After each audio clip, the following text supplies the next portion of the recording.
I want to show here is, here's a map, because I think there's been some confusion. So one of my goals here today is to explain what our project is, what it is not, and what this second line is as well. So you'll see here is a map of kind of the Midwest, and you see a blue and an orange line. There's two projects, one we call Mariner West, and one we call Allegheny Access. And the Mariner West line is this blue line, and it's actually active. It was primarily existing pipeline which we repurposed to move, instead of refined products, liquefied petroleum gases, in this case ethane, from Houston, Pennsylvania, not Houston, Texas, but there's a facility there that moves the product west up through Ohio and then north into Sarnia, Canada. So that's moving ethane products. The size of the line is 10 inches, and it's moving things west and goes through Portage County as well. On another map, I'll show you kind of a zoom in of where the line is in Portage County. Now, the project and Mogador to Vanport, as we mentioned, I think where there's some confusion, is that orange line. So really what that pipeline is it's a refined products line. So by refined products, we mean gasoline, diesel fuel, jet fuel, etc. All things that are made at refineries. So what this project is doing is taking these products that are made at Ohio refineries in places like Toledo and Lima, and moving them to these other markets. You can see it moves it south towards Dayton and Columbus, and then for the purposes of this meeting, it moves things east into markets like Akron, Cleveland, and Pittsburgh. And it's a positive in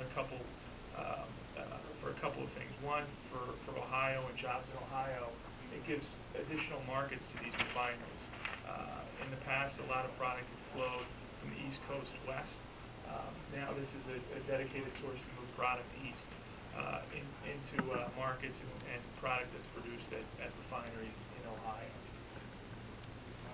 Now, Mariner West, I talked about some, but this is a map just taking that Allegheny Access off. What I want to do is just show you that this alone, and you can see it's another version, but essentially that same map.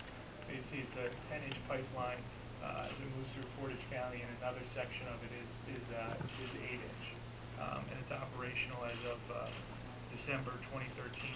Ultimately, it could move up to 50,000 barrels per day of ethane. Now, Allegheny Access, which is the project we're currently working on, and this is that same map I showed you, but stripped out of the Mariner West pieces, is again delivering that refined product.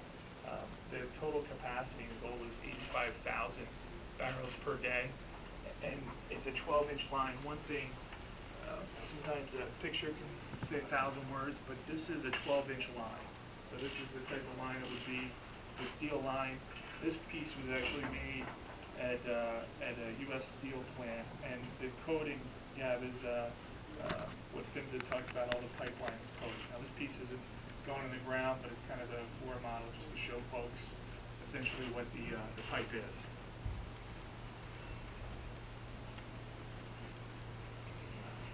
And then what I want to show you is, really for folks' interest here, is when you zoom in, here's Portage County, and here's our pipeline routes through Portage.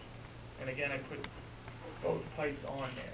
So the red line in this case is Mariner West, and that's a line that's in operation.